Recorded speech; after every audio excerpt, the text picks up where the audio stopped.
सज्जन जी, जो आंकड़े का विश्लेषण कर रहे थे अभी अमिताभ जी, उसी आंकड़े को आगे बढ़ाता हूं। तो जो आंकड़े 2015 के मुकाबले 2020 का देखें तो हिंदू समाज जहां कांग्रेस से 5% कम हुआ है, वहीं बीजेपी के पास 9% जुड़ा है और आम आदमी पार्टी से भी कम हुआ है 2015 के मुकाबले 2020 में।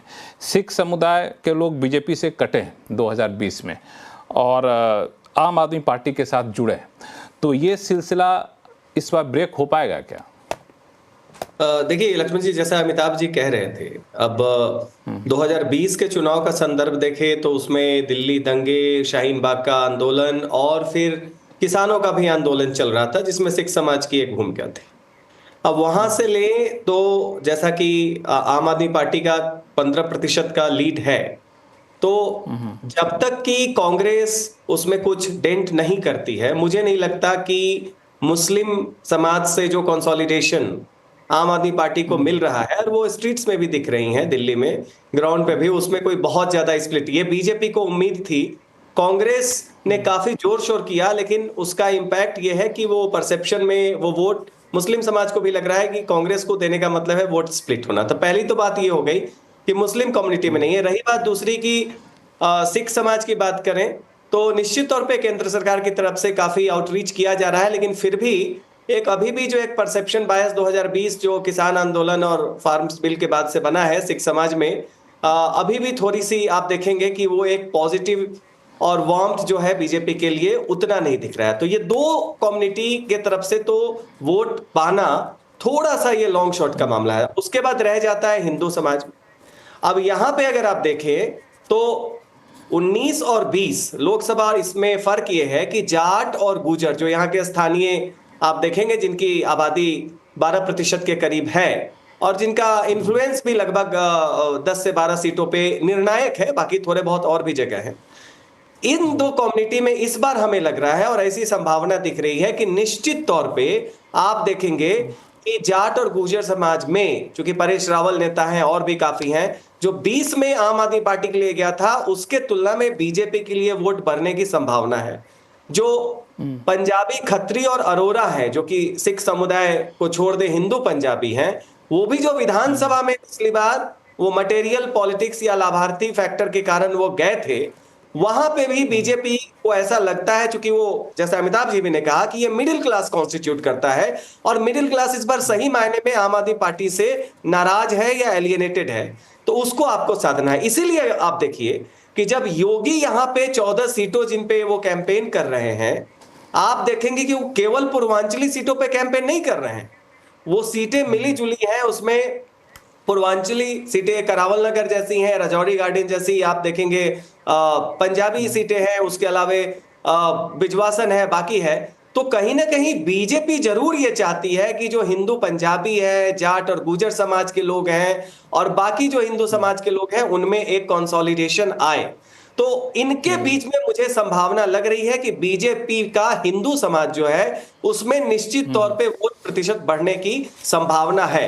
कितना बढ़ेगा हालांकि ये जी, हाँ, कितना बढ़ेगा बात की बात है, लेकिन जी, हालांकि इसी संभावनाओं को देखते हुए स्टार प्रचारक के नाम में सबसे ज्यादा रैली करने वालों में योगी आदित्यनाथ जी को यहाँ पर उतारा गया है। विजय शर्मा जी, योगी जी के भरोसे दिल्ली में मार्जिन ज्यादा ले पाना कितना आपको फिजिबल दिख रहा है? इसलिए सवाल आपसे पूछ रहा हूँ क्योंकि 3 आंकड़े आपके पास रखता हूँ। 2020 के योगी जी के जो दिल्ली में चुनाव रैलियां हुई थी उनमें स्ट्राइक रेट सिर्फ 17% था, लेकिन उसके बाद महाराष्ट्र में 92% स्ट्राइक रेट उनका रहा और हरियाणा में 64% रहा। तो ताजा ये दो जो 92% 64% तब वाले हैं जब बटोगे तो कटोगे वाला नारा चला था। तो लेकिन दिल्ली में इनका जादू चल नहीं पाया था 2020 में। इस बार जादू चल पाएगा क्या? आप लोगों की क्या स्ट्रेटजी कहती है? देखिए लक्ष्मण जी, हमारे लोकप्रिय चीफ मिनिस्टर हैं योगी जी और जमीन के ऊपर काम करते हैं। और आपने देखा होगा किस तरह से दंगा प्रदेश था, दंगा प्रदेश को उत्तम प्रदेश बना दिया। तो निश्चित तौर पे उनकी डिमांड है, लोगों में बहुत भारी डिमांड है, वो लोकप्रिय नेता है, तो इसमें तो कोई शक नहीं है। और हमारे मोदी जी के नेतृत्व में हम जो है अब दिल्ली में सरकार बनाने जा रहे हैं। ये जो हमारा वनवास था ये खत्म होने जा रहा है। और आप देखेंगे, देखिए आप बार बार झूठ नहीं बोल सकते हो। 3 बार आपने झूठ बोला लटकते तारों के कारण पूरे देश ने देखा है कि 16 लोग मर गए। ये झीलों का शहर बनाना चाहते थे, तो 350 झील, वो तो झील में ही दिल्ली बसा दी इन्होंने। और किस तरह से 2 लाख बच्चे आज भी पढ़ाई से महरूम है, और 9वीं और 11वीं में बच्चे फेल कर देते हैं ये, ताकि इनका रिजल्ट अच्छा है। ये ऐसी सरकार है। आप मुझे बताओ, इतनी भ्रष्ट सरकार को 2020 में ऐसे आरोप इनके ऊपर नहीं थे, इतने ज्यादा नहीं थे।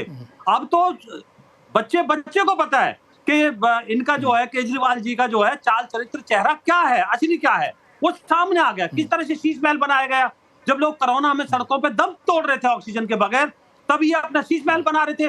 और पूर्वांचल भाइयों को, मेरों को किस तरह से वहां पर एक बस अड्डे पे छोड़ दिया गया था, जबरदस्ती बसों में भर के, ठूस के भर के, उनको घर तक भी नहीं छोड़ा गया था।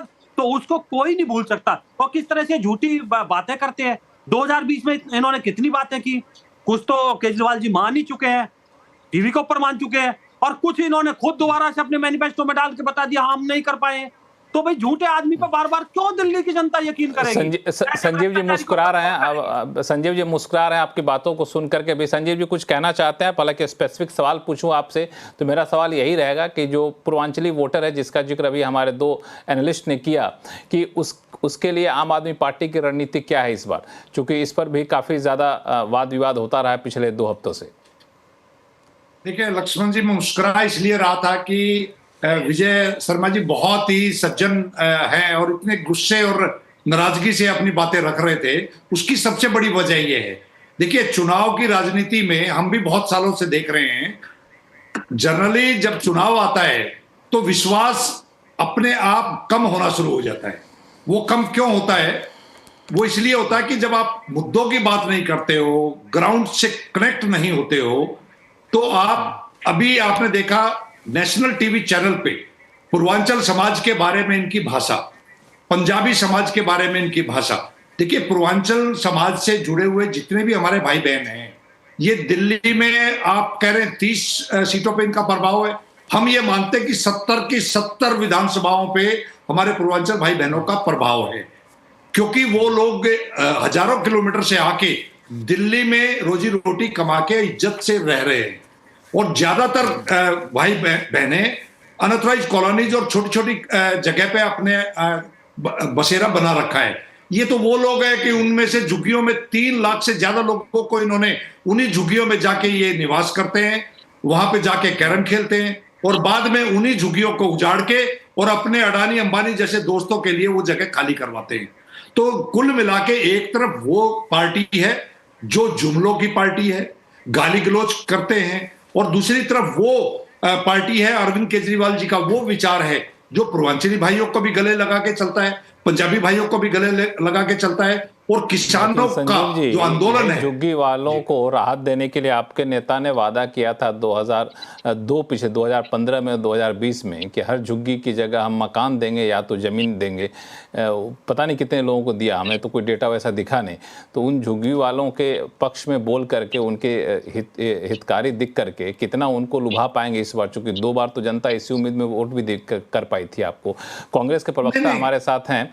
हाँ, बोल लीजिए, फिर मैं गिन्नी जी के पास जाऊं। जी, बोल लीजिए। मैं लक्ष्मण जी एक चीज याद दिलाता हूं, क्योंकि लैंड जो है वो सेंट्रल गवर्नमेंट का सब्जेक्ट है, तो हम तो अब भी कह रहे हैं कि सेंट्रल गवर्नमेंट आगे बढ़ के आए, लैंड दे। ये जिस गति से झुग्गी वालों को वही मकान देने की बात कर रहे हैं, 4700 लोगों को, झुग्गी वालों को अभी तक ये फ्लैट दे पाए हैं। हम एक टेन्योर में पूरी तरीके से दिल्ली के सारे झुग्गी वाले भाइयों को सम्मानजनक तरीके से रहने का मकान जो है वो स्थिति बना सकते हैं। पहली योजना में दिए थे 4700। ये डेटा है पवन, विजय जी, ये डेटा है 4700। आप बताइए, सुनो, 3 लाख से ज्यादा झुग्गी वासियों को उजाड़ने का काम किसने किया? भारतीय जनता पार्टी ने किया। आपने पिछली बार 2020 का मैनिफेस्टो मेरे पास, 2020 के मैनिफेस्टो में इन्होंने कहा था कि अनऑथराइज्ड कॉलोनीज में रहने वाले सभी भाइयों को 1700 कॉलोनीज को हम लोग रजिस्ट्री करके देंगे। पक्की रजिस्ट्री As a देंगे। Chief Minister पक्की रजिस्ट्री तीन आज बार तक दी हो तो बताइए केजरीवाल जी। आपने आप मुझे किसानों को क्या कहा था? DDA आपने कहा था कि डीडीए का आप मुझे बताइए, 2000 चिट्ठी कितनी बार लिखी सुनिए, आपने? मास्टर नहीं, प्लान गलत बात है। 2041 लागू करेंगे, अब तक लागू नहीं, नहीं किया। बिल्कुल गलत। दिल्ली लैंड हमने रिफॉर्म्स एक्ट को 29,000 लागू मकान करने की पहले बात दिए की थी। थे, 4300 मकान अब दिए। सेक्शन और ये 81 और हमारी 43 को योजना रद्द 3 कर साल पहले देंगे, लागू हुई है। अब तक रद्द नहीं तो किया। गलत कहते हो। आपने और डीडीए में 25,000 से ऑल्टरनेटिव ज्यादा प्लॉट देने की बात रजिस्ट्रियां करी थी। ठीक है, ऐसा देखिए करिए, ठीक है, आप दिल्ली के दोनों- लिए